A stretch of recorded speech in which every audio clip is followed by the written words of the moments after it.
బాధలు పరిహారం 8 దిక్కులకు అష్టదిక్పాలకుడు శివుడు, నవగ్రహాలకు ఆయనే అధిపతి. ఆ పరమశివుని కరోనా ఉంటే ఎలాంటి గ్రహదోషమైనా మనల్ని పట్టి పీడించదు. ఆ మహేశ్వరునికి సోమవారం అంటే చాలా ఇష్టం. సోమవారం శివుడి పూజతో అనేక శుభ ఫలితాలు కలుగుతాయి. ఉమా అంటే మహేశ్వరితో కూడిన వాడైన పరమేశ్వరుడు. సోమవారం ఉమామహేశ్వరులను పూజిస్తే అష్టైశ్వర్యాలు కలుగుతాయి.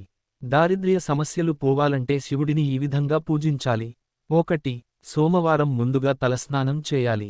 ఆ తరువాత పార్వతీ పరమేశ్వరుల పటానికి గంధం రాసి బొట్టు పెట్టి దీపారాధన చెయ్యాలి. పూలు సమర్పించుకోవాలి. తుమ్మిపూలు, మోదుగపూలు శ్రేష్టమైనవి. తరువాత శివష్టోత్తరం చదువుతూ విభూదిని సమర్పించి ఆ విభూతిని నుదిటిన ధరించాలి.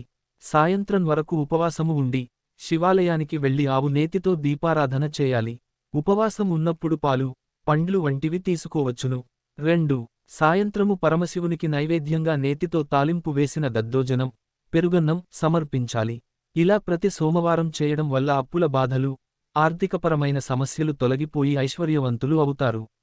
ముఖ్యంగా దేవునికి పూజ చేసినా, ప్రసాదం పెట్టినా ఏకాగ్రమైన మనసుతో చేయాలి. అప్పుడే ఆ భగవంతుడు స్వీకరిస్తాడు. 3 ఆకులు కలిగిన బిల్వపత్రం శివుని 3 కనులకు చిహ్నం. అంతేకాదు త్రిశూలానికి సంకేతం కూడా. ఈ బిల్వపత్రాన్ని శివునికి సమర్పించడం వల్ల దారిద్ర్యం తొలగిపోతుంది. జాతక, ముహూర్త మరియు వాస్తు విషయాల కొరకు స్క్రీన్పై తెలియజేసిన వాట్సాప్ నెంబర్ ద్వారా సంప్రదించండి. Thanks for watching. ఈ వీడియో మీకు నచ్చితే లైక్ చేసి షేర్ చేస్తూ ఈ ఛానల్ ను సబ్స్క్రైబ్ చేస్తారని ఆశిస్తూ once again thank you very much.